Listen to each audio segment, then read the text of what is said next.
Sí, cando quero, sí. Pois boas tardes a todos, a todas.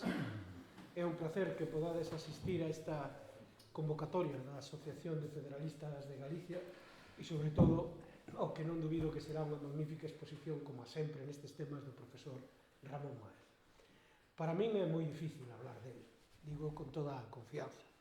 Primeiro, porque é un amigo de fai moitos anos. Segundo, porque lle debo moitas cousas na miña vida. E terceiro, porque ademais de ser amigo, teño, desde fai tamén moito tempo, unha certa admiración intelectual pola súa persoa. Ramón é unha persoa, primeiro, comprometida co coñecemento, interesada en saber, o cual xa di moito de alguén, non? Inquieto constantemente. Pero ademais de ter esa vocación estudiosa e universitaria, é un intelectual dunha honestidade enorme. E a min isto sí que me parece un valor engadido moi importante. Todo o que fai, o fai dende o respeto aos demais e a si mesmo intelectualmente. E, por lo tanto, é franco no que di, ten valor a expresar o seu pensamento, e é un pensamento original porque parte das súas propias reflexións, respetando o que é de outros e aportando o que é de ele. E isto é fundamental na vida de calquera investigador. E despois é unha persona de tantas lecturas, moi transversal, coñecedor, por tanto, de moitísimas outras cousas. Ele empezou no dereito constitucional, eu sou un discípulo como constitucionalista de Ramón Máez, que dirixiu a miña tese de doutoramento, pero é catedrático de ciencia política, e no camiño, pois é un gran coñecedor das teorías das ideas, especialmente do pensamento regionalista e nacionalista galego, pero tamén das persoas da figura de Maquiavelo, de Adam Smith, en fin, podría seguir con grandes e grandes persoeiros da historia do pensamento político. É un home que, ademais, avanzou en temas de identidade, uns temas sempre complexos, difíciles, non só no sentido de que é nación, que dedicou moitísimas páxinas xa escritas na súa vida, e agardo que ainda lle quedan unhas cuantas máis para ir solventando esa incógnita de que é a nación e que pertenza a unha nación, pero non só desde ese punto de vista, sino desde un punto de vista tamén cultural, non? De pertenencia política, da cultura política das persoas en relación coas colectividades na que vive.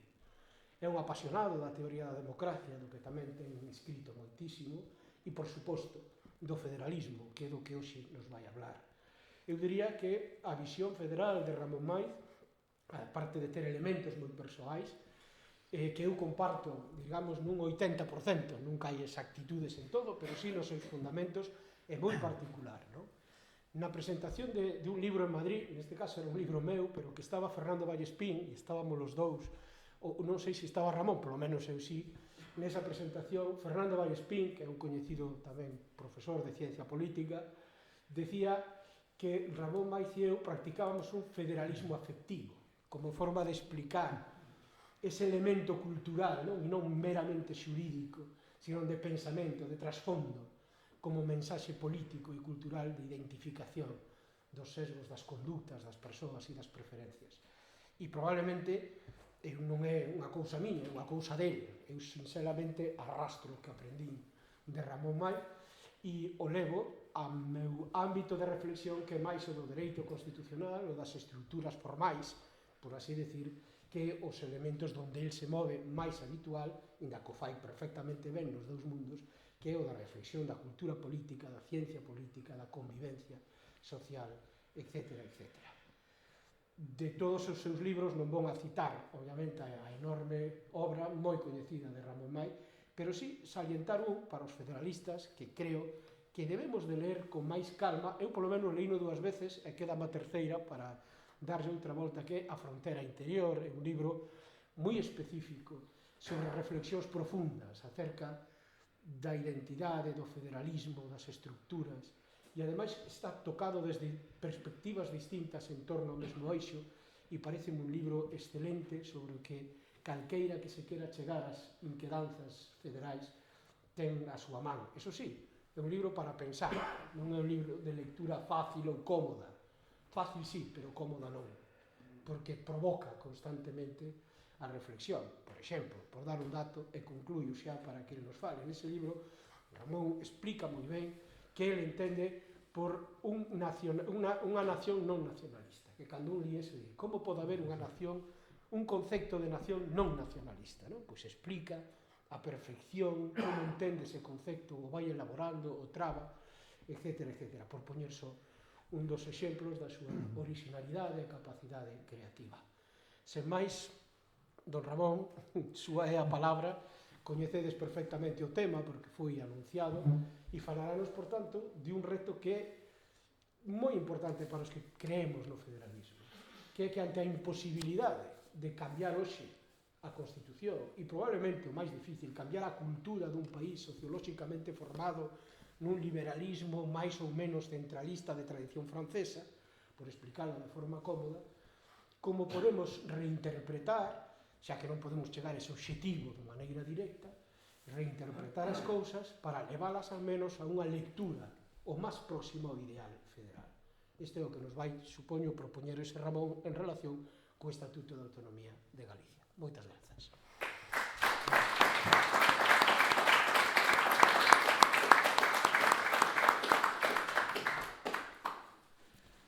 Bueno, pois moitísimas grazas pola presentación de Vedora, como ben se ve da longa amizade intelectual e personal.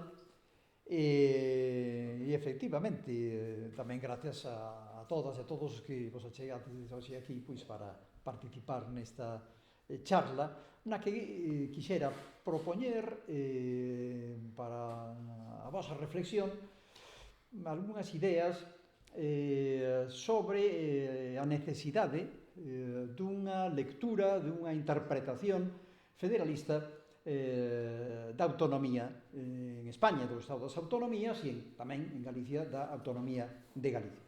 Entendo que é posible, é desexable, proceder a unha lectura federal desde ese novo horizonte que se diferencie claramente, logo direi como, tanto dunha lectura, digamos, autonomista, regionalista da autonomía, como dunha lectura soberanista e meramente instrumental.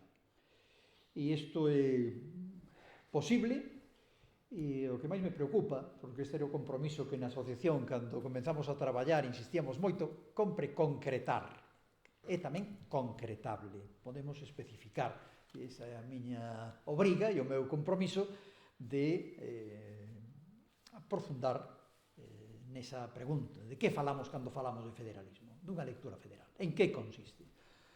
E o meu compromiso é debullar pois algunhas ideas e tentar de sistematizar tamén e de ordenar, que sexa un pouco mecánico o procedimento, pois para fixar os termos do debate e as cuestións que vos suxira. O punto de partida é a autonomía de Galicia, 40 anos, e aínda cunha perspectiva crítica ten que ser unha avaliación positiva, porque é unha experiencia extraordinaria de autogoberno.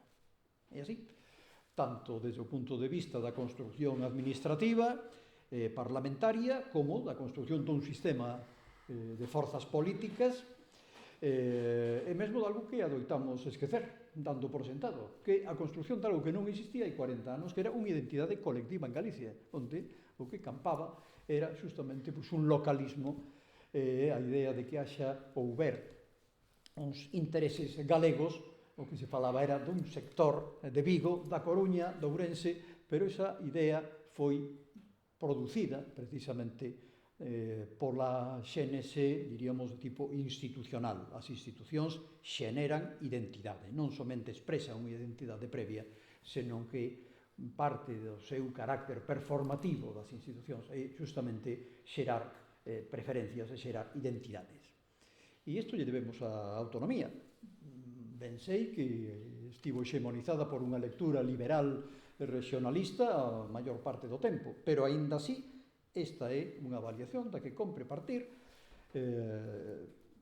necesariamente positiva, crítica, pero positiva, pero que nos conduce precisamente a esa idea da apertura dun proceso político. Un proceso político, sempre se falou da desconstitucionalización da forma de Estado das autonomías, ninguén prevía que aquelo poidera dar lugar ao que andando tempo sería ese Estado das autonomías tal e como se configurou de maneira moi contradictoria, con todos os seus defectos. Pero diríamos que compre recordar constantemente que a propia autonomía de Galicia non foi unha deducción xurídica da Constitución do 78. Recordemos, foi produto dunha movilización popular, porque efectivamente na ben chamada Estatuto da Aldraxe o que se contemplaba pois era unha autonomía de segunda e degradada. E houve unhas movilizacións, e houve unhas negociacións, o Pacto do Hostal, de tal maneira que a propia autonomía foi o resultado dunha conquista popular, non foi algo dado, ni moito menos o resultado dunha lectura dun texto xurídico ou unha interpretación. Foi o resultado dunha movilización. Por lo tanto, a autonomía é un proceso. E claro, se é un proceso, o que nos temos que preguntar sempre ante todo o proceso, está definitivamente cristalizado ou pola contra é un proceso aberto e compre darlle pulo, compre ter un horizonte, un compás que nos oriente para non irmos a toa nesa océano dos sucesos da Unión Europea, da propia evolución dos gobernos en España. Compre ter un horizonte político interpretativo. E isto é o que ofrece, penso, e quero someter pois, a consideración dos presentes a visión federal. Por que? Porque nos dá unha posibilidade de entroncar. Podemos discutir ao infinito se o Estado de Autonomía é federal ou non federal, ou, como di moitos manuais de ciencia política, de política comparada, cuasi federal. Pero o caso é que ten a sustantividade federal suficiente, poderíamos chamalo así, por pegar unha expresión anglosaxona, federalidade, a suficiente federalidade para que unha lectura federal entronque, conecte, e sexa algo que motive as reformas e motive, sobre todo, que vou insistir, como ben dixo Francisco Camaño na súa presentación, na lectura política, non meramente institucional e estructural. Pódense facer moitas cousas co mesmo texto xurídico, ca mesma Constitución e co mesmo Estatuto de Autonomía. Hai, polo tanto, pois, unha certa coherencia importante de tipo federal e hai esa necesidade de dar un pulo adiante que non pode ser, no meu entender, e polas razones que logo se verán, pois as dúas dominantes e hexemónicas até o momento, que son a autonomista, entendendo que isto é o final dun camiño, que mesmo pois xa se chegou demasiado lonxe, que compre pechar o sistema canto antes, dai que no último goberno durante os últimos anos, máis de 10, 12 anos, non se solicitou, non se pediu, nin exixiu ningunha competencia nova para a autonomía. Isto é terreno pechado, definitivo e cristalizado. E evidentemente isto é moi útil se o queremos acompasar pois, a idea de nación española, única e indivisible, e de soberanismo español. E, polo tanto, é unha visión moi pacata, moi recortada e que nos deixa sen azos para seguir adiante despois de 40 anos de andaina, como digo, de madurez democrática, institucional, política e de políticas públicas do Estado das Autonomías. E, de outra banda, temos, segunda lectura hexemónica, a soberanista. A visión aquí é puramente instrumental, estatuto non, autodeterminación. De tal maneira que se acepta un horizonte autonómico como, diríamos así, interregno, mentras se aspira a meirantes cotas de soberanía, mesmo alguén di, pois, unha república galega independente, libre, máis pronto que tarde. En todo caso, instrumentalismo, tacticismo que desbota a potencialidade que contén a autonomía de Galicia, que é moita. Decía antes que, polo tanto, a obriga é interpretación federal, sí, pero en que consiste o federalismo? Ante todo, como xa se ve, eu propóñovos unha lectura política, é dicir, como proceso contingente, aberto, non como unha lectura, diríamos, meramente estructural, xurídica. Esta é a primeira cuestión que quero plantexar. Resumiríamos dicindo o federalismo que é unha lógica política e algo máis amplio, unha estructura. Por eso, compre distinguir entre federación e federalismo. Federación, pois, na mito español é a federal, é un texto constitucional que simplifica moitas cousas, pero non o di todo. Ningún texto xurídico pecha en si mesmo e esgota a potencialidade do movimento federal, que é un movimento histórico que vende moi longe, que ten moitos séculos, e porque logo direi ten tamén a propia historia encarnada na nosa terra. Por lo tanto, o primeiro paso é interpretar o federalismo non como unha estrutura, senón como un proceso, como unha lógica política complexa. Deste xeito, pois, a imposibilidade de reforma constitucional que non se albisca nun horizonte próximo, nen do Estatuto de Autonomía, que tampouco, mesmo como vimos, fracasou cando se intentou hai poucos anos, ou hai xa uns cantos anos, realmente nos deixaría inanes ante diríamos, mera visión de xestión da autonomía dun terreno sin horizonte de expectativas algún, empobrecido políticamente, e o vaivén a toda dos acontecimentos en Europa no conxunto de España e das maiorías turnantes. Entendelo como lógica política ten moito que ver, ademais, co que nos din os estudios que dispomos da literatura federal comparada. Efectivamente, os grandes momentos fundacionais son máis ben escasos e o federalismo se caracteriza pola súa adaptación e pola súa flexibilidade. É unha fórmula especialmente adaptativa a diferentes contextos. E, polo tanto, non se move como un equilibrio puntuado que decimos ás veces os politólogos con pedantería de grandes movimentos estructurais e saltos, senón que moitas veces vai paseniño introducindo cambios que parecen menores, pero que por cabo resultan de importancia. De aí, pois, esos cambios que falan algúns especialistas, de cambios constitucionais sin reforma constitucional, de silencios constitucionais ou silencios acordados. O federalismo facilita precisamente, polo que logo veremos xa a continuación, pois facilita esta visión dunha lógica máis complexa e que nos permite, sin agardar o momento fundacional dunha gran reforma do Estatuto da Constitución, facer política diferenciada e unha lectura que nos suxire unha axenda de movilizacións, de onde dirixir a nosa ollada radicalmente distinta da lectura, como dixen, autonomista ou soberanista. Si é unha lógica política, a seguinte pregunta que vostedes estarán facendo, pois é, evidentemente, e en que consiste esa lógica política? Decimos que é complexa. Bueno, que tan complexa é? Como me obriguei a concretar, vou concretar 7, por utilizar un número cabalístico, mesmo bíblico, de alguma maneira, pois 7 características fundamentais do que significa esta lógica federal. En primeiro lugar, ainda que abordaremos el tema sustantivamente en breve, hai que decir, primeira característica é non só que é dabondo coñecido que o federalismo ten unha longa historia que se remonta ao século XVII nas obras Altusio, o federalismo norteamericano. O que me interesa destacar hoxe aquí é que ten unha fonda historia dentro de Galicia, na nosa tradición do galeguismo político. E que precisamente un dos efectos da hexemonía das lógicas regionalista e soberanista é esquecer totalmente as achegas que se fixeron desde esa tradición federal, a comenzar por o federalismo do século XIX, de Aureliano Pereira, que alguén hoxe descoñecido en Galicia, pero ni máis ni menos que autor dun proxecto de constitución ou pacto, decía, fundamental para o futuro Estado galego. Aprobou por vez primeira en 1883 na Coruña e logo 1887 en Lugo, na Asamblea de Lugo.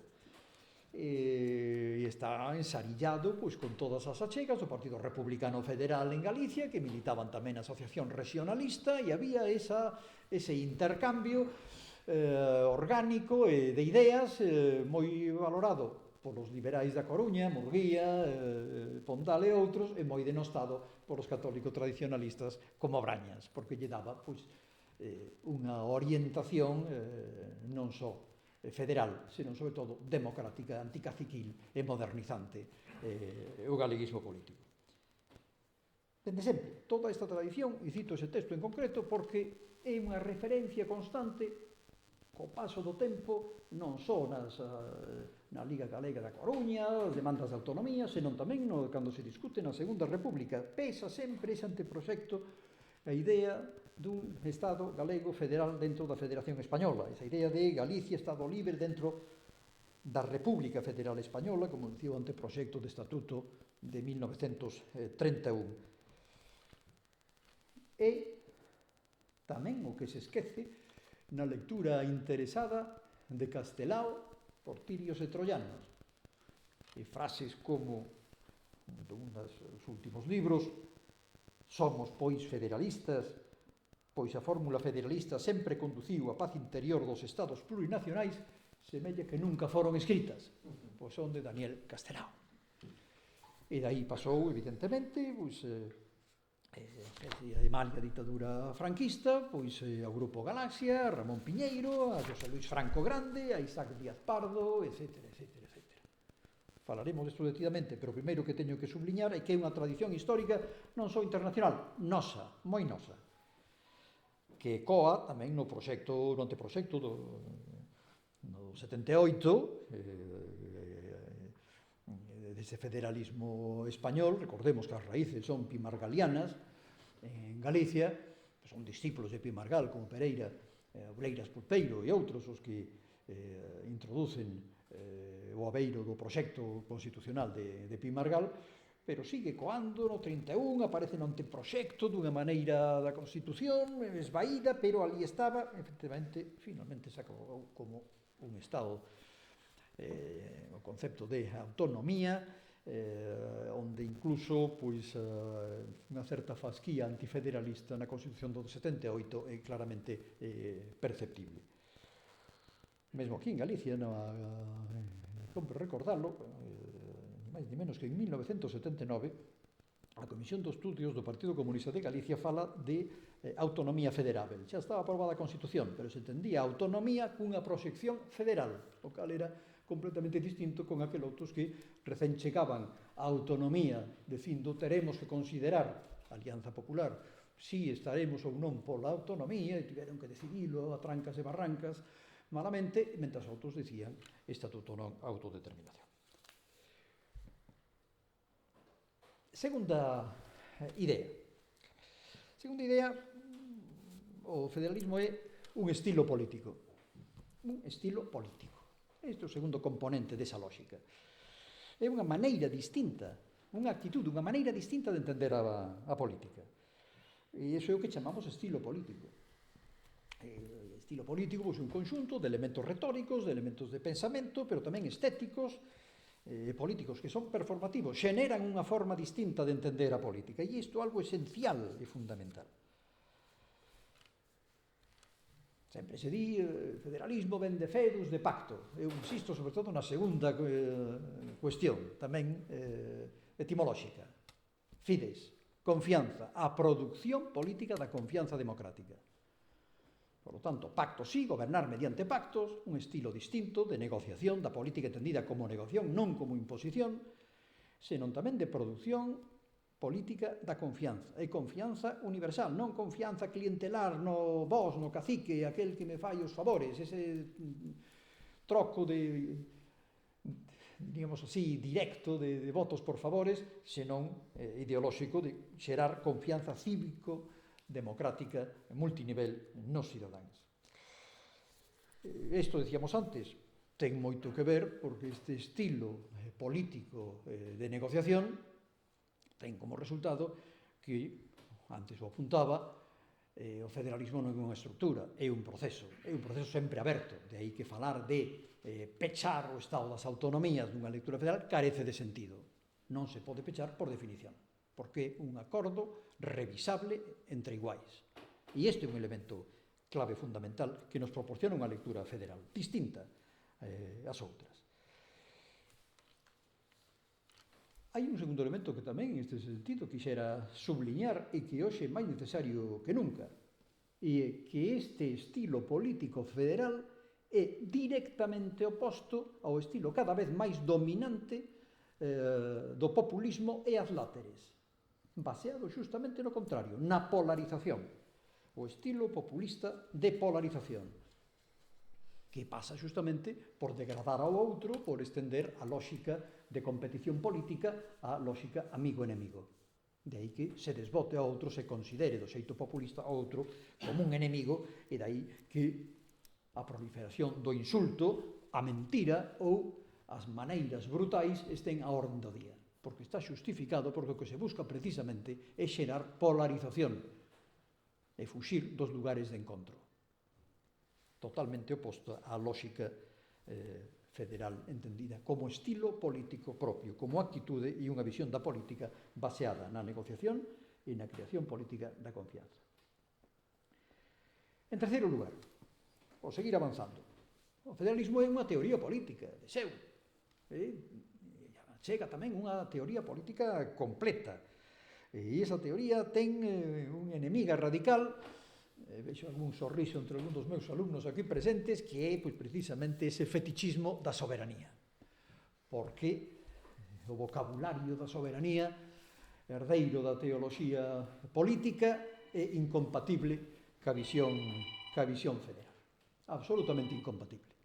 A idea piramidal dun poder xerárquico superior e os debates en torno siguen o cupio da pirámide, situamos ao monarca, a nación, ao pobo. No federalismo non existe, porque se pensa en horizontal, non en xerarquía. Non hai poder ilimitado algún. E se as tres características da soberanía clásica son ser un poder, ou apuntar, en algures, existe, sexa a nación, ou pobo, ou Estado, un poder ilimitado, indelegable, indivisible, o federalismo que nos digue que todo poder por natureza ten que ser xustamente limitado, delegable e divisible. A antítese do concepto e do vocabulario grandioso, teolóxico da soberanía. Esta é a razón de que, nos textos, e non me deterei aquí, pero nos textos clásicos da tradición federal, de Madison a Jefferson, fálese constantemente de soberanía compartida, de soberanía dividida, justamente porque se prescinde desa teoloxía política secularizada, aquela famosa potestas absoluta dei. Non se trata de trasladar a ningures tamaña potestade, que, como decía o Abate Sies, que por Abate era moi antifederal, decía unha imaxe xigantesca os corazón dos franceses herdeira da monarquía absoluta. Non se trata de cambiar o monarca nos seus desvaríos pensándose que era absoluto cando non era de ningún xeito, pola soberanía do pobo ou da nación. E isto ten unhas consecuencias que se poden resumir alto e claro. A linguaxe do federalismo non é a linguaxe da independencia, sexa do Estado ou contra o Estado. É a linguaxe da interdependencia democrática. Muda radicalmente a perspectiva, por definición e conceptualmente, en primeiro lugar. E en segundo lugar, non é a linguaxe en absoluto tampouco da autodeterminación. Esa idea dunha autodeterminación unilateral como suposto dereito dos povos non existe. En democracia o que hai é codeterminación. É codeterminación democrática, é chegar a acordos. Non hai unha unidade que temos que fabricar para que logo se autonomice, sexa un Estado, sexa unha nación, sexa un pobo. A idea da autodeterminación, no seu sentido prístino, é absolutamente incompatible. Toda autodeterminación no seu sentido prístino é autodeterminación unilateral, non nos engañemos, pois é incompatible co vocabulario federal da codeterminación, da convivencia plural e pactada nunha polis complexa. Esta é a idea central. Veremos que isto ten consecuencias absolutamente fundamentais. Entre outras, cuarta característica, pois que o federalismo postula e promove fórmulas de goberno multinivel, e este multinivel, ou multicéntricas, mellor dito, por dar a imaxe ainda vertical, que sempre nos sigue pensar o poder como unha pirámide, en lugar de como unha rede, como unha trama horizontal, pois ten consecuencias extraordinarias. A idea básica é a superposición de intereses, a superposición de identidades, de niveles de goberno, e a interacción entre todos eles. A idea básica dunha lectura federal é precisamente esta, é que nin Galicia, nin España, nin Europa poden entenderse na actualidade sen esa, digamos así, ou ese proceso de interacción entre actores e institucións en tres niveis distintos. Interacción, codeterminación. Repasemos. En primeiro lugar, o federalismo é europeísta.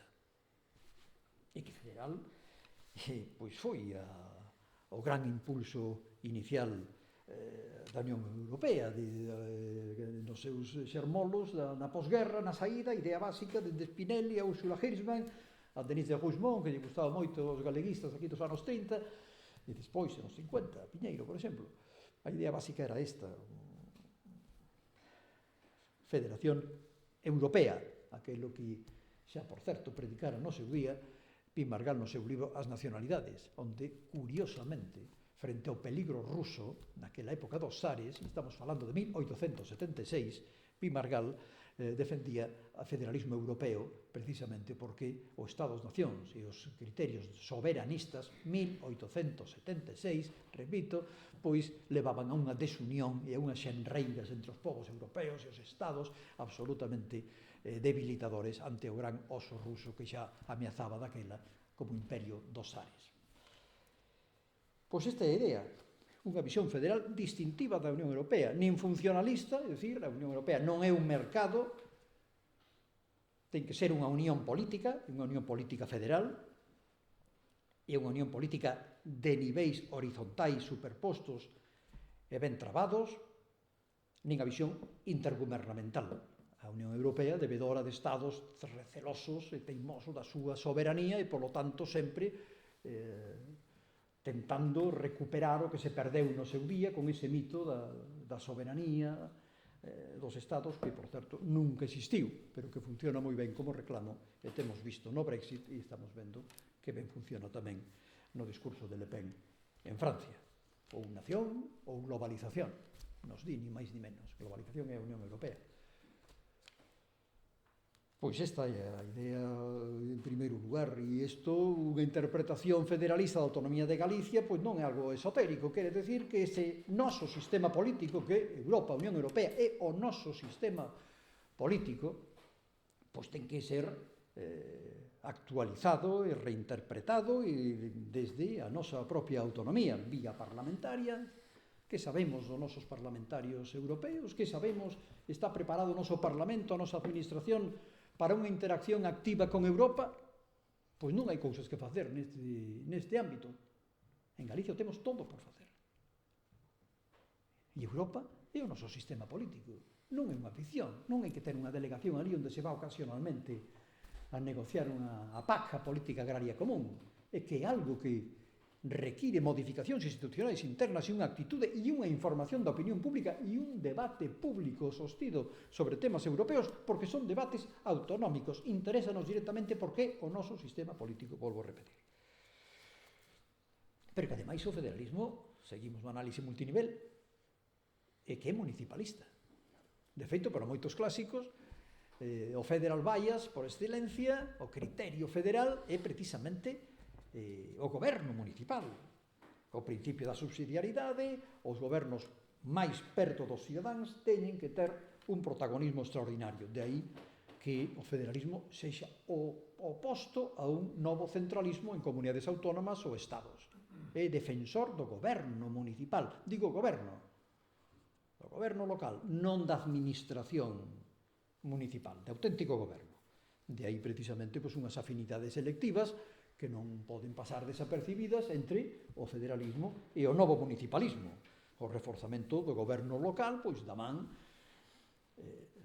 da suficiencia financiera, pero tamén, recordando a Xaquín Álvarez Corbacho, que teño dedicado este texto, cando se haya publicado, pois da corresponsabilidade fiscal. Pero isto é un elemento central. Unha visión de Galicia federal implica repensala desde a rede das cidades. E isto quere decir algo ben diferente, porque exixe coordinación, exixe pensar o goberno local, alén pois de o tan agradecido pois como enganoso clientelismo e populismo localista. É unha visión radicalmente diferente do goberno local. En terceiro lugar, claro, referíndonos ao goberno multinivel, pois o federalismo oferta pois esa interpretación diferenciada do Estado das Autonomías. Aposta en valor precisamente de que o Estado das Autonomías permite, e estamos vendo como se pon cada vez máis en solfa, e nos novos gobernos de coalición que se albiscan no horizonte, é un dos obxectivos a diminución, a erosión ou ben a destrucción completa do Estado das Autonomías, como se veu outro día nos discursos no goberno de Castilla e León. A idea básica é que permite resposta diversificada a electorados distintos, a preferencias, necesidades, culturas diferentes. E, ademais, permite, en segundo lugar, algo clave, que é a experimentación política. E isto é algo extraordinariamente interesante, que en lugar de ter un centro decisorio único, en París teñamos maneiras distintas de resolver as listas da Garda. É que isto é algo absolutamente central. Ese laboratorio de goberno é un elemento central na tradición federalista, e non digo de agora, ni na Unión Europea, é un elemento central xa desde Madison. A teoría clásica do federalismo entende o federalismo como un mestre justamente en ese seminario, dirían algún clásico, seminario de goberno.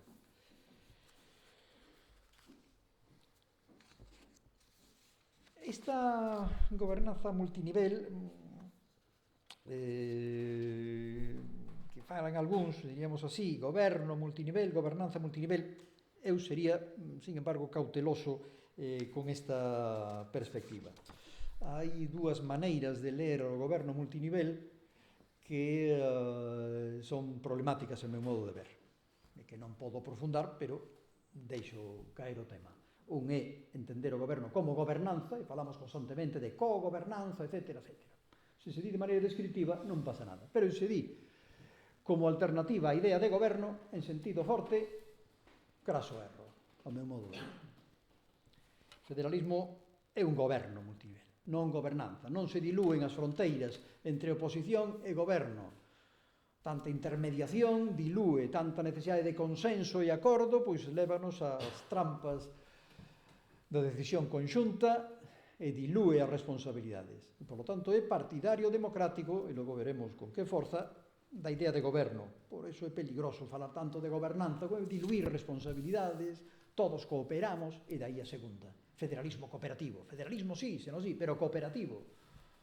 Craso erro tamén, porque unha cousa é que o federalismo teña componentes de colaboración, de coordinación non xerárquica, polo que dixen antes, e outra cousa é que a cerna mesma do federalismo sexa a cooperación. Ten tamén niveles de competición. Que isto da cooperación acaba por facer que a base de cooperar temos que chegar a acordos, hipervaloramos o consenso, porque como hai que chegar a acordos, e deste xeito que facemos é diluir o contraste entre goberno e oposición, quen manda aquí, nin se sabe quen tomou a decisión, todos participaron, dilúes, hai unha conferencia non sei onde, bueno, pois a cousa fica esvaída e ninguén se responsabiliza de nada, e isto é un elemento básico da democracia, e ademais non nos quedamos, a cooperación, tanta cooperación e coordinación, acaba por ser centralista, acaba por erosionar o autogoberno.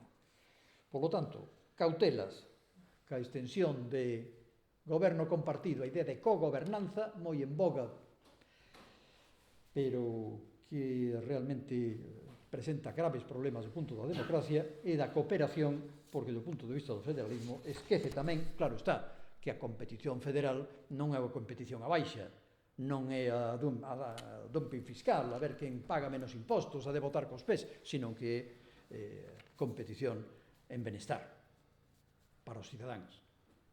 Non competición neoliberal de reducción do estado de benestar e a ver quen cobra menos impostos, e ese é o gran líder en perspectiva. Isto nos conduce, en quinto lugar, pois a idea de republicanismo. Seguimos avanzando deprisa para cumprir cos 7 puntos. Republicanismo, porque o federalismo é herdeiro da gran tradición republicana. Un elemento central do autogoberno federal é que se preocupa pola calidade democrática, non somente da Unión Federal, sino dos membros da Unión Federal. A preocupación pola democracia é central, e non podemos esquecela. A diferencia de outros acordos que estudamos nos manuais, a democracia consociativa, a confederación, din algúns, todo iso se desentenden por completo da calidade. A mí non pode ser un pachá, un señor da guerra, que outro caso é que envíen uns delegados a unha dieta e que se goberne. O federalismo, pola contra, implica calidade democrática na Unión e nos Estados membros da Unión. É unha preocupación central. Recordo, unha vez máis, que o federalismo naceu precisamente como, por decirlo cos clásicos de novo, como remedios republicanos para problemas republicanos, para conseguir aquelo que Montesquieu soñaba imposible, que é unha república en un gran país. E por iso, diríamos así, o reforzo da democracia é un elemento absolutamente central. De aí que non podamos descoidar o nexo interno e conceptual, insisto moito nesto, entre a tradición federal e a tradición republicana.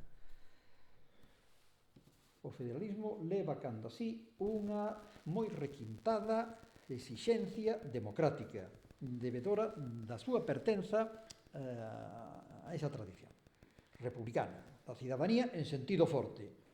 Se se fala en Europa de federalismo, é federalismo da cidadanía, de reforzar a cidadanía, de reforzar o Parlamento Europeo, de máis política, en definitiva. Así poderíamos definir o federalismo europeo.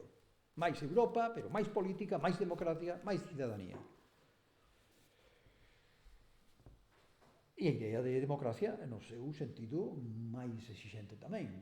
Claro que con elementos de representación básicos e fundamentais, estamos falando de gobernos multiniveis, pero tamén de participación, de deliberación, de discusión pública, de inclusión, todas as dimensións da democracia republicana son moi exixentes, e esta é unha carga que leva canda así o federalismo. Non é somente descentralización política, é unha preocupación central e fundamental pola calidade democrática. Se nos fixamos no século XIX, antes mencionei Aureliano Pereira, o que sorprende de todos estes textos e do pulo federal non é somente o modelo federal de España, é o seu anticlientelismo, o seu enfrentamento directo contra o turno vergoñento dos partidos da restauración, a necesidade de eleccións libres, limpias, competitivas.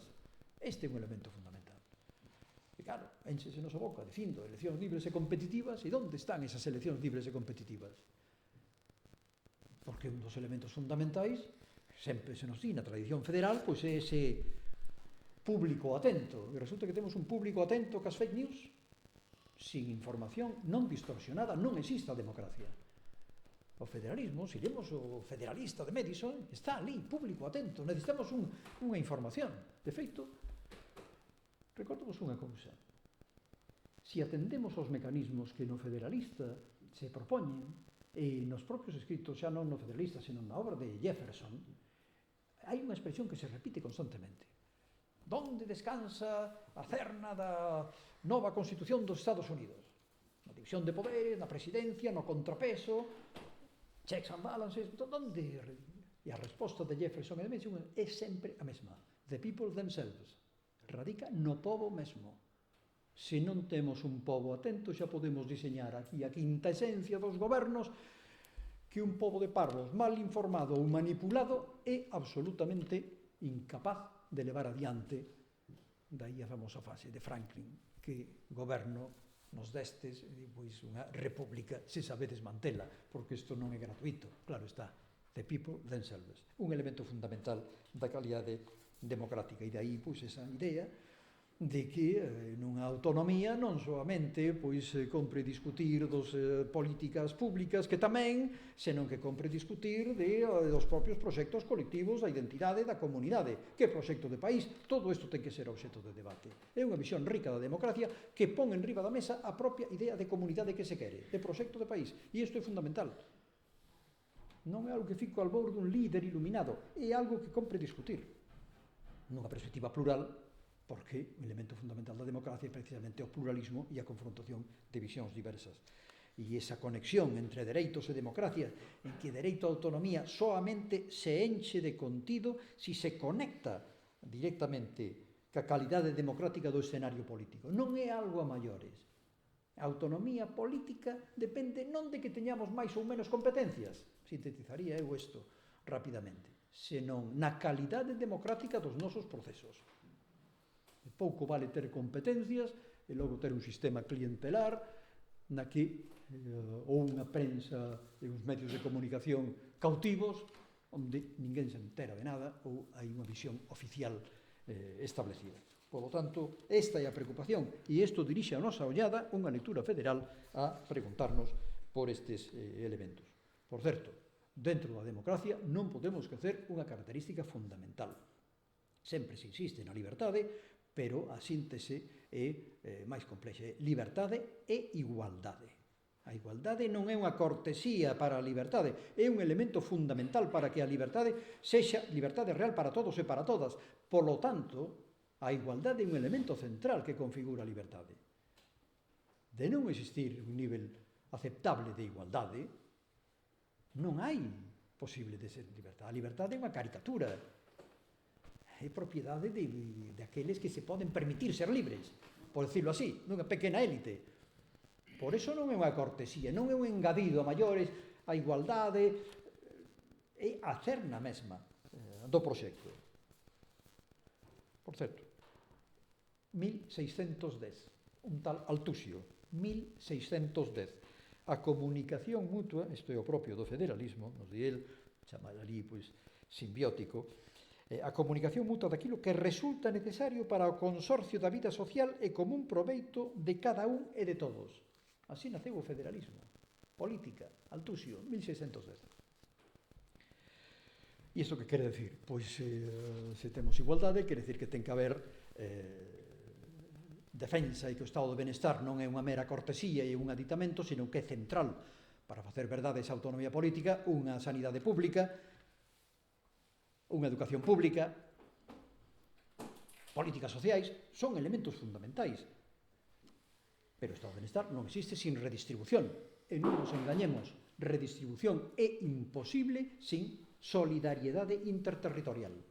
E esta é a ventaxa do federalismo. A igualdade é un componente central.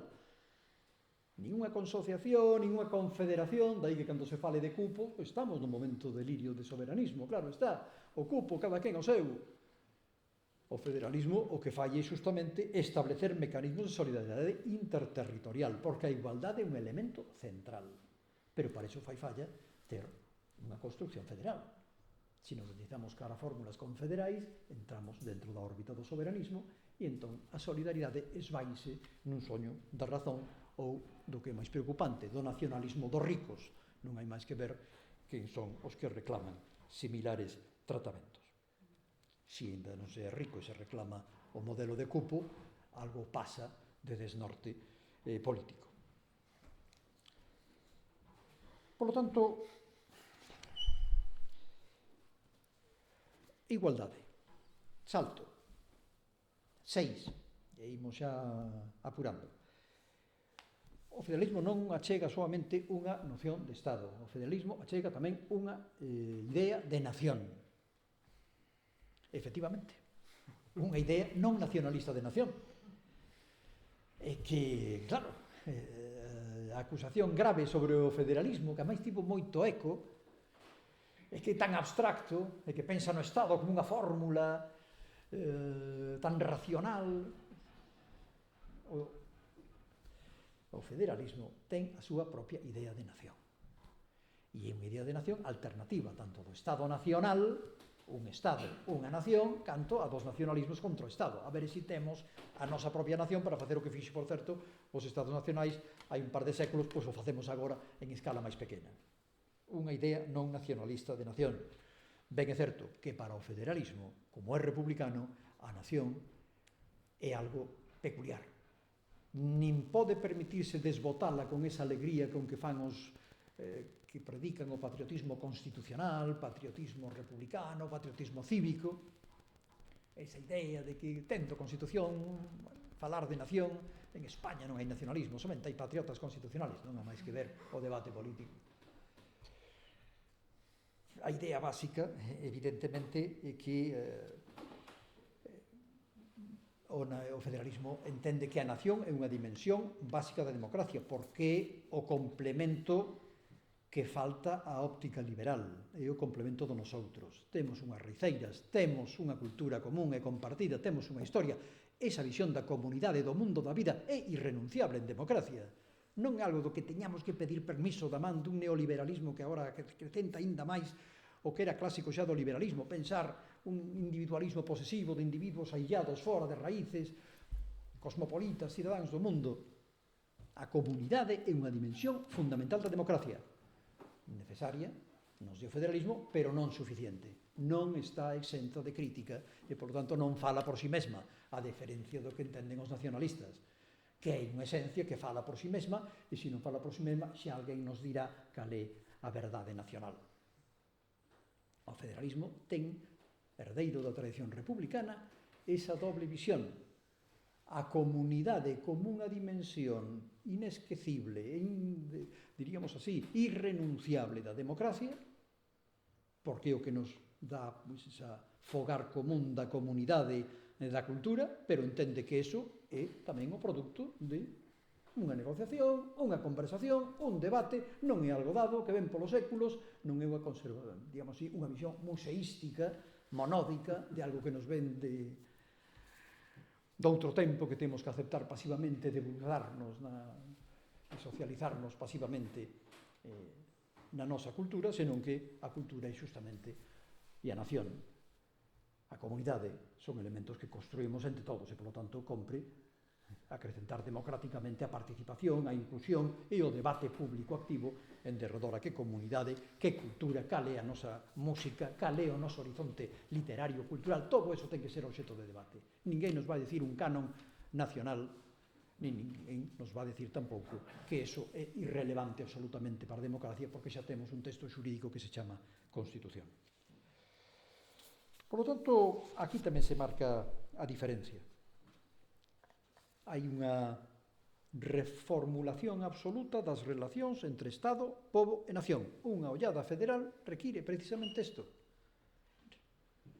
E pode parecer paradoxal falar dun concepto non nacionalista de nación, pero a idea básica é que claro que se pode. E que a nación non é patrimonio dos nacionalistas. É que claro que ten que haber un debate cos nacionalistas sobre que idea de nación. E varias son posibles. A idea dunha nación plural, democráticamente activada, que fala con moitas voces, polifónica, non monódica, é un elemento central do federalismo. Pero non se renuncia a idea de nación, non se pensa só en termos de Estado. A esquerda española, sempre falando del Estado español, España queda para os outros, así nos vai.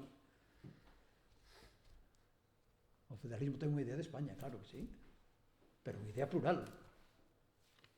Fai posible pensar España non como o Estado español, como se facía tradicionalmente na esquerda, pero tampouco a España de a unidade indisoluble de la nación española, senón como unha nación de nacións.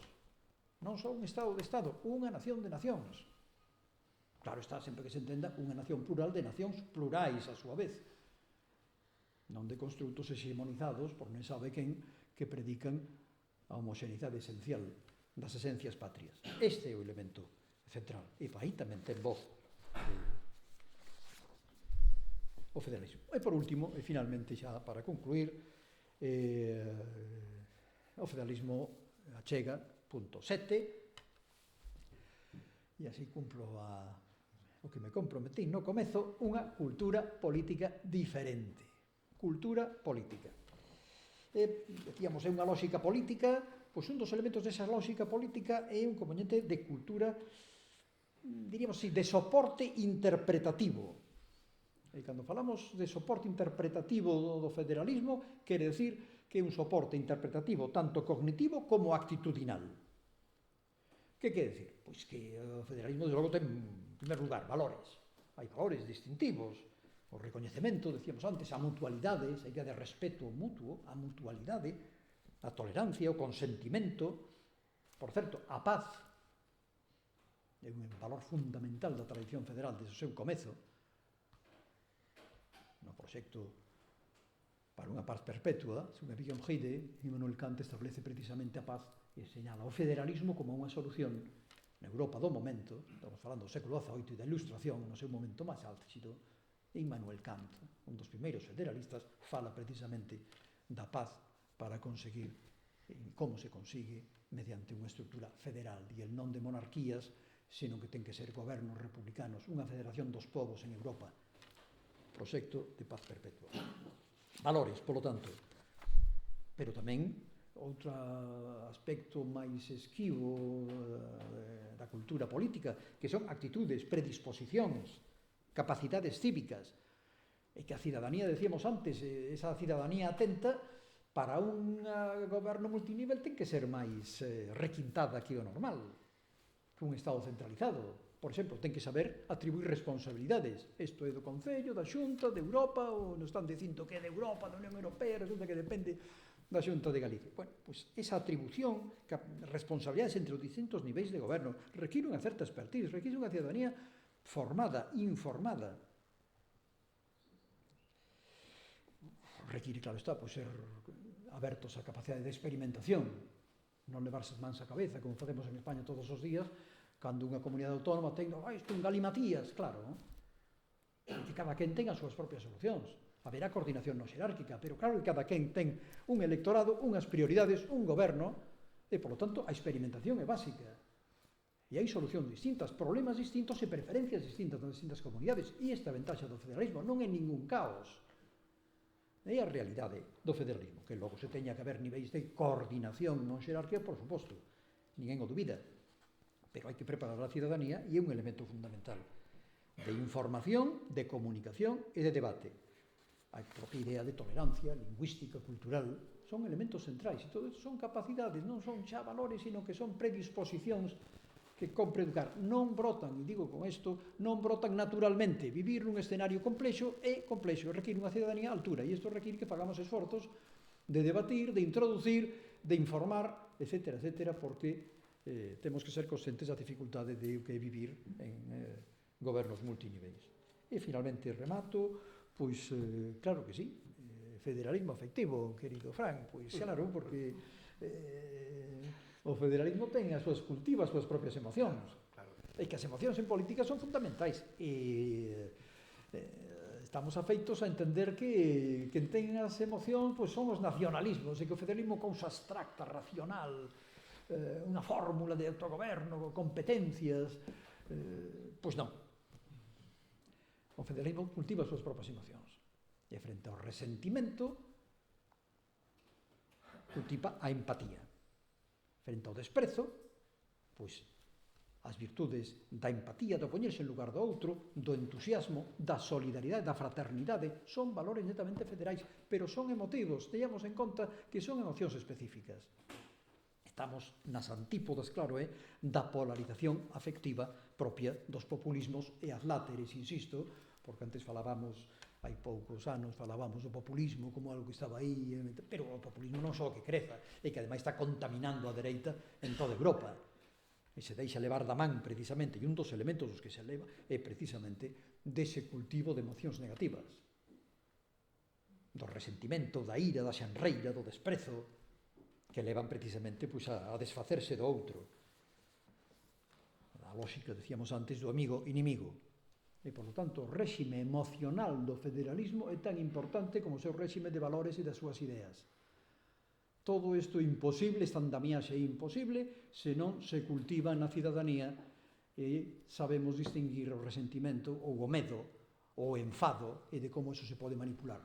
Nos populismos de Trump, a Le Pen, a España, estamos vendo como funcionan precisamente da man desa polarización afectiva que leva á deslegitimación do outro, a agresión, a expulsión mesmo do espazo público. E remato.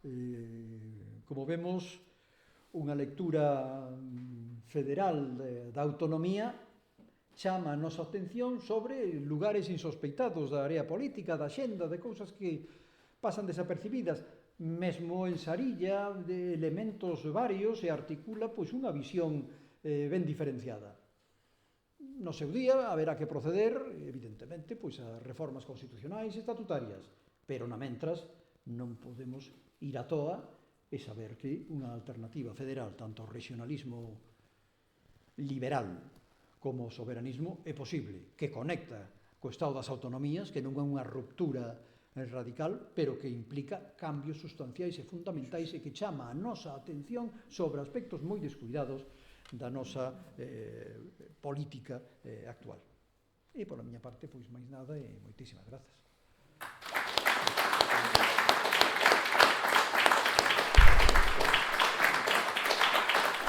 Abre un turno de preguntas. Sí, claro. Canto tempo nos queda de salón? Vale. Pois temos cerca, polo tanto, media hora para que calqueira dos presentes poda formular ao noso ponente as preguntas que estime oportunas ou as reflexións.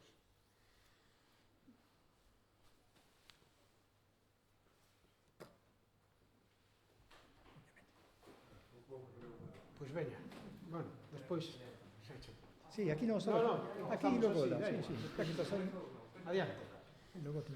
Bueno, eu queria preguntar por un concepto que creo que estuvo presente durante toda a exposición, que é o concepto de accountability, de reducción de costas, que acompaña a todo o proceso democrático e, por tanto, a todo o proceso federal. En este sentido, que papel ten que xogar a clarificación de competencias? Non entendido unha clarificación como sistema pechado ou como unha especie de lei de pedra que ordene todo un sistema político, pero sí que permita unha determinada opinión pública e unha determinada comunidade política, se acontece algún determinado problema, pois exigir responsabilidades a quen realmente os teña. É unha riqueza, o que, por exemplo, creo que se viviu durante a xestión da pandemia no sistema político europeo, e que tal xeito como gobernante, por exemplo, dunha comunidade autónoma, se os datos da pandemia son vos, decide que son vos porque é o encargado da vacinación, e se son malos, decide que son malos porque realmente o goberno estatal pois non reparte ben as vacinas e o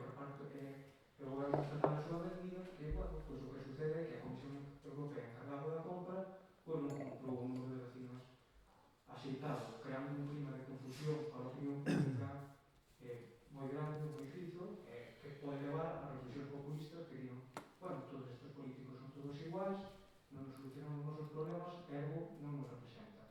Entón, non sei que papel ten que xogar aí a clarificación competencial no proceso federal. Moitas grazas. Moitas grazas. Respondo xa así de... Sí, vai respondendo. Pois claro que é un problema fundamental. O que acontece é que, como en todas as cousas nun goberno multinivel, pois evidentemente a atribución de responsabilidades é máis complexo. Está ben a clarificación de responsabilidades, pero que chega un momento en que a clarificación competencial, por exemplo, pode levar á obsesión co que no debate español se chama sempre a blindaxe competencial. De tal maneira que isto do Estado, isto das comunidades autónomas, o federalismo é mal caído con isto. O blindaxe competencial é imposible. O vimos, por exemplo, na redacción do Estatuto de Cataluña, como se detallaban minuciosamente as competencias para evitar intromisións e invasións por parte do Estado. Imposible. Eso non se pode controlar. Que ten que haber clarificación, o sistema federal tradicional é, sobre todo, fixar as do Estado e deixar as competencias do Estado e deixar as comunidades autónomas, os Estados federados, que dispoñan do que entenden competente. Pero, aínda así, o conflicto competencial é un elemento tanto, de feito, a lei de ouro, digamos así, do federalismo é manter un equilibrio entre que nin a Unión invada as competencias dos Estados, nin os Estados invadan as competencias da Unión. Esa é a lógica. Que acontece? Que iso é extraordinariamente difícil. Evitalo por medios técnicos podese avanzar, diríamos, pois clarificando. Evidentemente, se pasan 40 anos e as competencias non se reforman, pois temos un problema, porque claro, se se copian as competencias da Constitución do 78, do Estatuto 31, como se dixo por parte de algún eximio xurista, que fixamos as competencias tendo o texto de 1931, o que sea, que de 1978 nin siquiera ali, e que eran as do 31. Claro, o mundo evoluciona e quedan atrasadas. Pero eu chamo a atención máis que sobre o aspecto de clarificación, porque eso o vivín no proceso de Cataluña e había unha obsesión no Instituto ali de Estudios Autonómicos Federais de Cataluña por detallar páxinas e páxinas especificando as competencias, como por, evidentemente, posta ao día de competencias necesarias, e aquí temos un problema, a Unión Europea non pode ser que coa entrada na Unión Europea e o funcionamento actual da Unión Europea, competencias que figuran como de exclusivas competencias das comunidades autónomas sean exercidas polo Estado e, por lo tanto, compre arbitrar mecanismos. Este é un elemento fundamental que compre corrixir. Pero eu sería cauto a hora de, diríamos, de confiar en que mecanismos xurídicos evitaran pois esa conflictividade. De feito, unha das ideas clásicas da tradición federal, ese famoso de people themselves, no?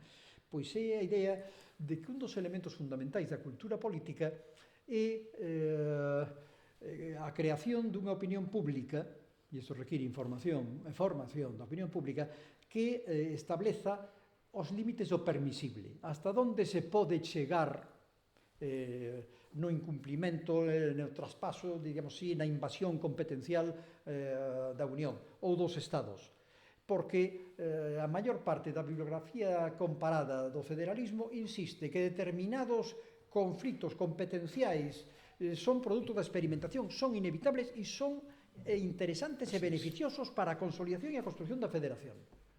É dicir, que o conflicto non é malo, o cousa é que se vai alá, evidentemente, o que queremos é utilizar a decisión competencial para decretar a independencia de Cataluña, claro, iso xa é un salto cualitativo, pero non o traspaso, diríamos así, na invasión competencial. Determinado nivel de conflictividade é inevitable e é positiva se se vive de maneira federal, é dicir, chegando a novos acordos e poñendo ao día, decíamos, é un pacto revisable. Pois revisar o pacto, poñerse de acordo e chegar logo ao tipo de acordos que ca mesma legislación, volvo a insistir neste aspecto. Co mesmo Tratado de Lisboa na Unión Europea, ca mesma Constitución Española, que lecturas tan diferentes da Unión Europea estamos vendo e que lecturas tan diferentes albiscan e temos vivido do Estado das Autonomías. Radicalmente diferentes. Claro, é un criterio político.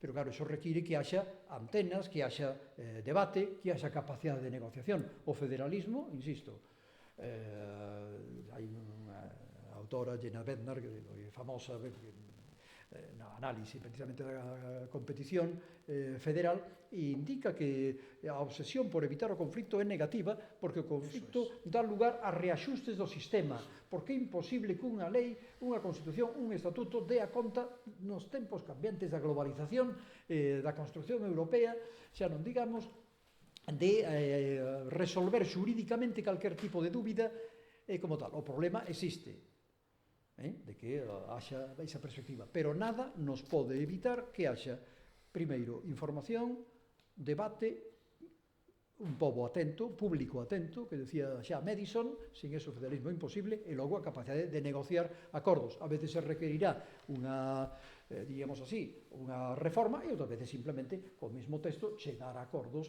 mediante conferencias sectoriais ou mediante acordos bilaterais ou multilaterais, segundo os casos. Pero insisto que esa visión dos conflictos como algo que evidentemente vemos, hai que revisala, porque si se manteñen dentro de certo nivel, e iso ten que ser a opinión pública, o que nos di o que é aceptable ten que ser unha opinión pública, e aí xogamos moito, claro. Se me permites, Ramón, nada, unha pequena aclaración, porque toca así un aspecto constitucional, moi breve, non? Primeiro, nunha sociedade aberta de intérpretes constitucionales, as normas nacen para ser interpretadas, non nos enganemos. Sempre hai un intérprete que a ten que aplicar. Non existe nun baleiro abstracto. Bueno, esa é unha pretensión, pero na práctica, unha norma ten que ser interpretada por alguén. E nunha sociedade plural e aberta, pois hai tantos intérpretes como órganos posibles de interpretación como persoas que interpretan. E para un é inconstitucional que me proíban entrar sin mascarilla e para outro é o inverso. E dependerá. E iso habrá que resolverlo. E todo eso son conflictos que a democracia ten que procesar. E que non son distintos dos conflitos federais. O que pasa é que en España temos unha concepción de, claro, de Estado unitario, que as comunidades son un conflicto permanente. Como se a democracia non fose en si mesma un conflito de decisións libres permanentes. Non sei se me explico. Sí. E o último exemplo. Nos países de tradición federal, os temas competenciais non se abordan como en Europa, digo, nos modelos federais tampouco europeos, de tribunal constitucional como un órgano centralizado, cunhas legitimacións, etc. Polo contrario, os procesos decántanse. De feito, en Estados Unidos hai unha doutrina, que é do Tribunal Supremo dos Estados Unidos, que traduciríamos por a doutrina dos cantos rodados, que é de alguma maneira o seguinte: cando algún Estado está en contra dunha lei federal e o intenta recurrir, o tribunal dille por hora non toca, vamos a ver que fai outro Estado. E cando ven outro son dous solo, ainda non toca hasta 50 e tantos Estados da Unión, vamos a deixar a ver como se experimenta, que ocurre, que pasa, a ver se algún dos Estados encontra unha solución media para todos e todos acopian e o problema acabase antes de que eu teña que pronunciarme nunha sentencia. Por iso falan de rodar os problemas. E forma parte da cultura xurídica, non somente da cultura política. Todo iso non existe no noso sistema institucional, non só no español, sino na cultura que temos de control de lei e da legalidade no modelo europeo. Bueno, non era máis, se sirve como unha puntilla. Exactamente. Tiñamos unha palabra lá pedida. Bueno, realmente pode ser para cualquiera dos dous. No, por favor, ponente. No, digo, para a historia. Profesor, qual é a posición actual do federalismo no PSOE, se lle rompe? Pois, como se doita dicir en Italia, máis vista, máis sentita. Non sei. Houve un momento que se falou de documentos federais, pero neste momento o Partido Socialista fala de Estados autonomías. Semella que é algo que non está na xenda. Un dos motivos que, polo que eu insisto en que compre poñer en riba da mesa unha perspectiva federal é precisamente porque nin desde o punto de vista do liberalismo nacionalista español, xa non digamos extrema dereita, que é a antítese do soberanismo, etc., pero tampouco no ámbito do Partido Socialista vexo eu con claridade que alguén asuma, non diríamos a bandeira, sino isto é un proxecto político, isto é un horizonte de lectura. Isto non pode ser algo que se diga nun discurso de cando en vez, failando polo baixo do federalismo. Non. Se me preguntas, a realidade é que non existe e que compre poñelo en riba da mesa, porque iso deixa o albur, digamos así, o beiro de como vai o estado das autonomías. Se aceptamos o discurso de que o estado das autonomías está ben e que, en definitiva, modo de ver un craso erro, é que os españois temos inventado algo distinto entre o Estado unitario e o Estado federal, que é ese gran invento fantástico español del Estado das autonomías. Pois non, para nada. O Estado das autonomías pois é unha síntese ocasional, adventicia, que se foi xerando con elementos federalizantes, outros desfederalizantes, e, polo tanto, precisa unha guía, un horizonte que marque o debate, cada onde queremos ir, de que estamos a falar. E claro, é que isto é fundamental, non por ser purista na historia das ideas e falar de Madison e de Jefferson, non. Isto é fundamental porque temos unha política comparada e a política comparada nos di que mecanismos empregan tal sitio, que pode ser de utilidade, podemos aprender moitísimo. Volvo a dicir, non esquezamos que o federalismo é a regla e non a excepción no mundo. O 65% da población mundial vive en sistemas de un tipo federal. O que é excepcional é o outro. O federalismo é a regla. Claro, pois a variedade de estados federais e a cantidad de solucións e de experimentación que se leva facendo séculos é un modelo de aprender. Pero, claro, se prescindimos da idea de federal e temos entendido que aquí con cogobernanza e según vayamos indo e as maiorías e minorías, etc., prescindimos dun ideal. E eu reivindico, e, en fin, este caso, como presidente da Asociación Federalista de Galicia, que en política fan falta ideais. Temos que saber ter o cerebro armado, ter ideas na cabeza, saber a onde imos. Logo xa discutiremos, xa concretaremos, etc. Pero se nos deixamos levar e dir, non, que isto é mal recibido, isto de federalismo suena republicano, claro, estos días se celebra tanto a Pardo Bazán, eu sempre me recordo aquelo da Tribuna, na súa novela da fábrica de tabaco da Coruña, que di, las obreras aquellas, e que non querían solamente unha república, ya puestos la querían federal. Nin máis nin menos, intolerable, xa la república federal. He falado a veces con Ramón Villares, que me decía moitas veces aquelas expresións de Galdós, di, le veo usted moi federal, hoxe, non? Le veo usted moi federal. Claro, é dicir que, se entendemos que isto é unha batalla perdida, de que isto na opinión pública non a explicamos, non damos a batalla polo ideal, polos valores, pola visión federal, nun contexto ademais como o europeo, que tanto favorece, vemos a reacción de Europa, a distinta que é Europa dos últimos anos da que vivimos na crise de 2008, pois esta é a idea, por eso di, resposta en breve, non sabe, non contesta. Digo, o Partido Socialista sobre o federalismo. Sí, máis ou menos esa experiencia que eu tamén viví, por eso podo podo achantar, non? Vas a un comité federal, que como se chama na tradición do Partido Socialista, un vai a comités federais, a tradición mantén as palabras, pero cando tens que tratar, por exemplo, de como vamos a reformar a Constitución, que vamos a poñer, tan pronto alguén di, home, podíamos poñer que España é unha federación, no, iso non se pode facer. Está ben o Estado das Autonomías, é dicir, hai un medo á palabra federal, con máis consecuencias, porque siguen pensando moitos, o Partido Socialista como outros partidos, pero especialmente ten un alma girondina e un alma profundamente jacobina, e esas dúas almas conviven nunha tensión interna bastante forte no interior da organización, que se leva ben, pero existe. Existe unha visión do socialismo galego particular, do socialismo catalán, do socialismo vasco, e hai outra que é distinta sobre os propios conceptos e conviven dentro da organización, pero esa convivencia non quere decir que se proxecte en ideas definitivas e claves respecto, sobre todo, ao tema federal, máis ben ao contrario, non? Hai moitas persoas que lle parece que federar sigue sendo dividir, e, polo tanto, políticamente, a xente non o entende, parece que se quere dividir, e, polo tanto, vamos a ser moi autonomistas e dicir que, sendo moi autonomistas, xa somos federais. Mais ou menos, vale? E iso, na miña opinión, é incompatible, pero, en fin, xa falaremos noutro día desas cousas. Vamos a ver, en primer lugar, desde o respecto absoluto intelectual que teño por... Bueno, perdón, isto non ten nada que ver coa pregunta.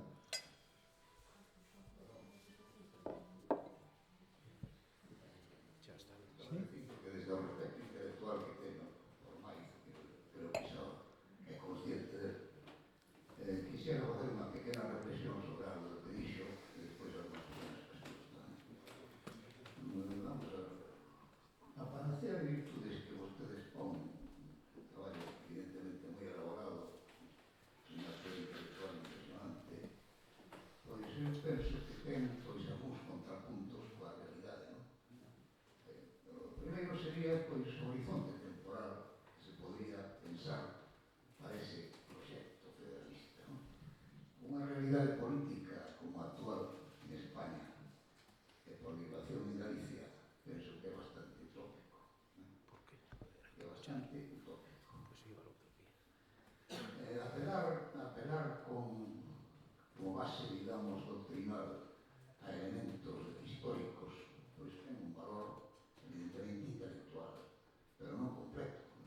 É dicir, que fose unha élite intelectual galega, española, castelana, moi ben, primada, castelana, pouco federalista, etcétera, pois penso que non é un argumento absolutamente válido, non? É dicir, é válido, pero non absoluto. Entón, claro, se me cuestiona a tradición popular, que tradición popular hai realmente en España sobre o federalismo? Tradición popular, non, o federalismo como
expande de tal maneira o municipalismo que xa se convirte pois, eso, en un segundo, un terceiro Cartagena, adiós moi buenas.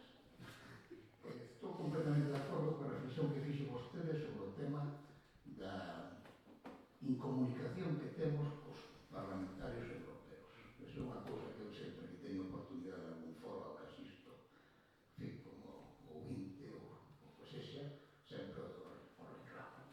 É dicir, vivimos un momento en que, curiosamente, se pide o voto cando chega o momento polo parlamentarismo europeo e descoñecemos despois o que fan eses parlamentarios. É dicir, a personación in situ que eses parlamentarios non son representantes depois se produce, pois é nula. Bueno, quería unha cousa máis, pero non quero tampouco afundarnos. Supoño que haberá máis planteamentos.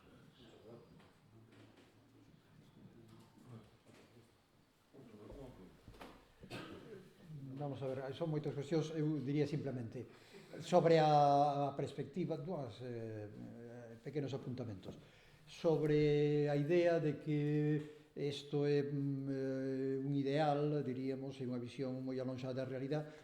Eu penso que a realidade o que lle fan falta a realidade política son visións distintas e esas visións compre concretalas e ese foi o meu esforzo.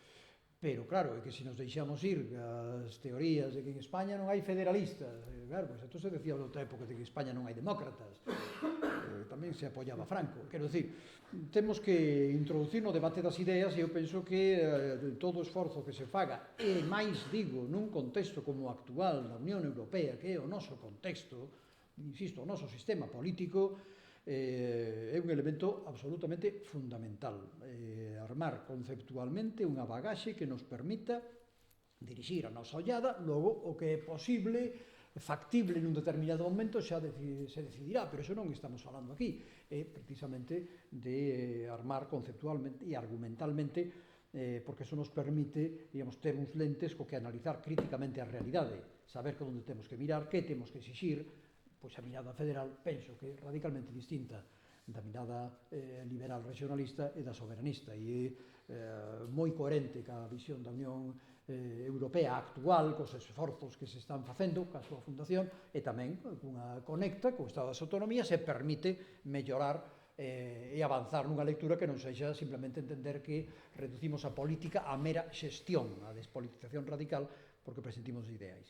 E logo, en segundo lugar, non quero entenderme porque vai haber unha conferencia do profesor Ramón Villares sobre a historia do republicanismo, do federalismo, do galeguismo, pero eu entendo que un dos grandes mitos dunha das grandes batallas perdidas pola esquerda republicana e socialista española foi asumir o herdo ideolóxico da restauración que entendeu que primeiro que foi realmente o cantón de Cartaxena, unha manipulación histórica absoluta, e segundo, entender que o cantón de Cartaxena tiña algo que ver ca teoría de Pi Margall. Nada que ver a unha, nada que ver a outra, é unha manipulación histórica e hai que recoñecerlo que eso sí que funciona, o cantonalismo, e daí nos ven a idea que temos ainda hoxe en España de que o federalismo é antesala do secesionismo, cando é justamente que fan as federacións. Unión Federal, chámanse unións federais, que ten que ver? Pero se meteu unha batalla ideológica que se perdeu e iso costa gañala. E a manipulación histórica de toda ese herdo pois foi a que nos igou decisivamente. Algúna outra pregunta por aí temos, porque está o tempo, se alguén quere formular algunha, por favor. Bueno, eu primeiro lugar... É igual, que está pedida, igual, está pedido abaixo de puxar. Non, vai que faga esa e despois traémoslo aquí, o que contesta as dúas últimas xuntas xa, Ramón. Sí, sí. Contestas conjuntamente as últimas. Polo horario que temos, xa. Adiante. Perfecto. Yo tengo dos preguntas. Bueno, una un poco más teórica, digamos, de cómo ve el futuro del federalismo en un mundo en el que retorna esa idea joyesiana del retorno del gran leviatán, del gran soberano. Y por otra parte, una pregunta que va más vinculada a Galicia, en el sentido de cómo ve la evolución de un federalismo en Galicia, cuando en los últimos gobiernos ha ganado un partido que prima, digamos, una práctica patrimonialista, totalmente contraria al federalismo. Bueno, esas son las dos cuestiones. Gracias. Pois, sí, terceiro. esa evolución, porque bueno, yo soy un gallego paraguayo que volvió después de 20 años y he visto una creciente evolución importante, inclusive del galleguismo, dentro inclusive del Partido Socialista de Galicia, y eso me parece bastante interesante. Entonces, un poco ver esa pregunta de la evolución, ¿no? O sea, como ve, por una parte, un partido que gobierna bajo un régimen patrimonialista y otro con un proceso, digamos, de galleguismo interno que también favorecería quizás al federalismo.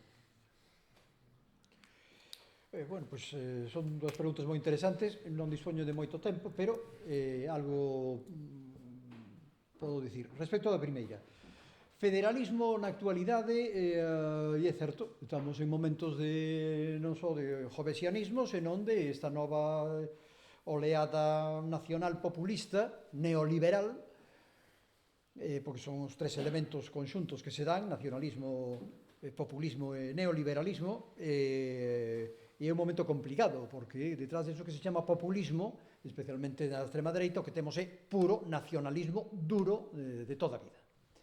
E esa maneira de falar dele como populismo, como se importante fora a contraposición povo-élite, é sumamente enganosa, porque o que hai detrás é, sobre todo, liberalismo, abaixo os impostos, que desaparece o Estado. Neoliberalismo quere decir estatismo autoritario, non quere decir que se vaya o Estado de regular o estado de benestar, pero que se acrecente o Estado policial.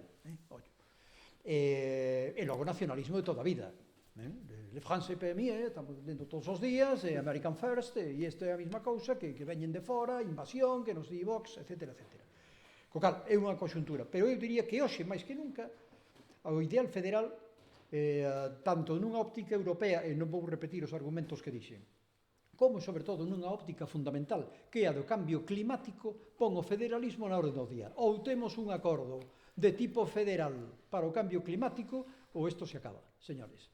Esta é a idea. E a visión federal de acordos que impliquen aos Estados en perspectiva federal, que a flexibilidade que se quera. Isto é o que empezou a andar con París, que foi posto en tela de suizo, da que se retirou os Estados Unidos. Esta é unha batalla que pon o ideal federal en riba da mesa máis que nunca. Porque o federalismo non se para en Europa. Este é un ideal de federación dos povos, como decía Kant.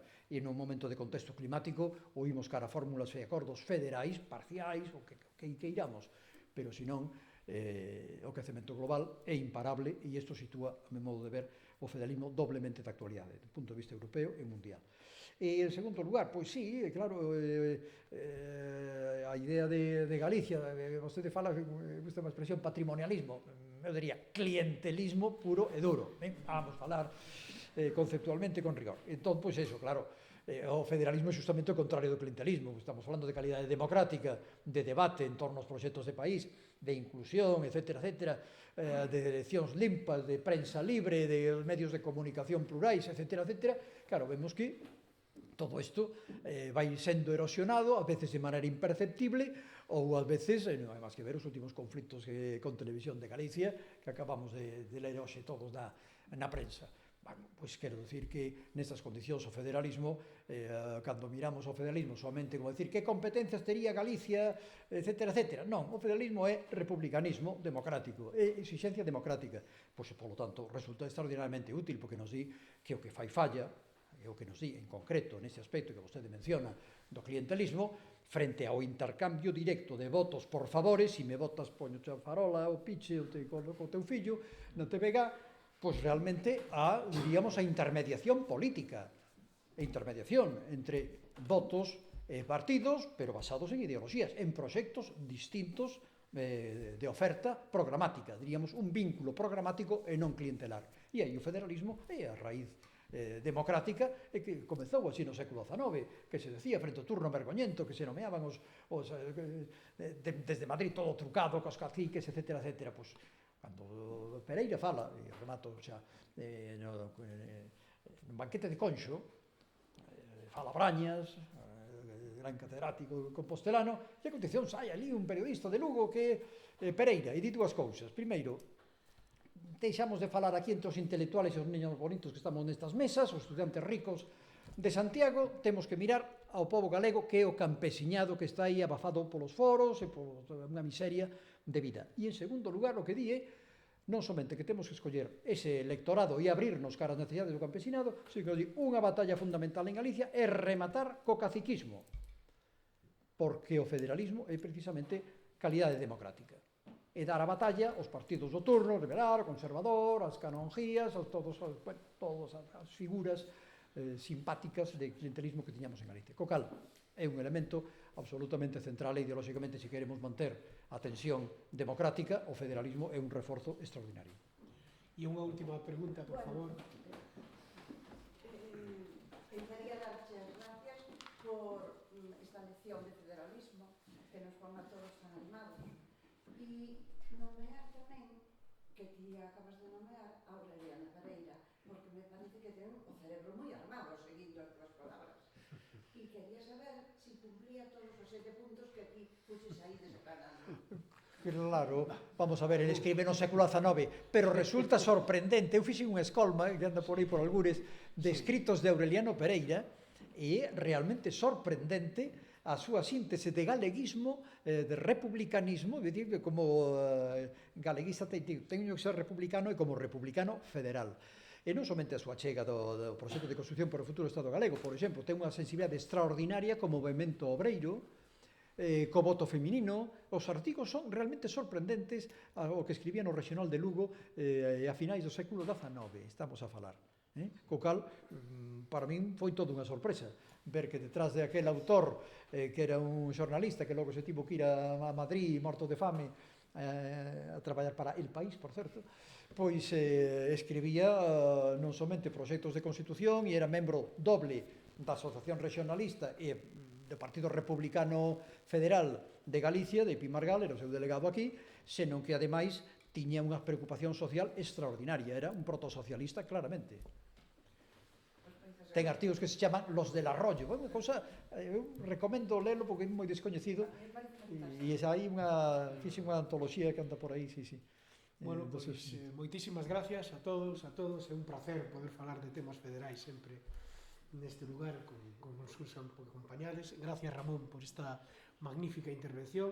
Eu sei que a que teño que dar unha, non sei cando toque, breve, sí. E por levarle a contrario ao maestro, intentarei decir non 7, home, tampouco os 95 teses de Lutero na porta da igrexa, non? Pero unhas poucas máis que cecais de por que non é posible. Esta é unha provocación, non sei como se vai titular, pero máis ou menos, despois de escoitar a Ramón, co que coincido, como dixen moito, por que non é posible unha lectura federal do Estado autonómico. E entón, vamos a ver de aí que sacamos entre os dous. Proseguimos a conversación.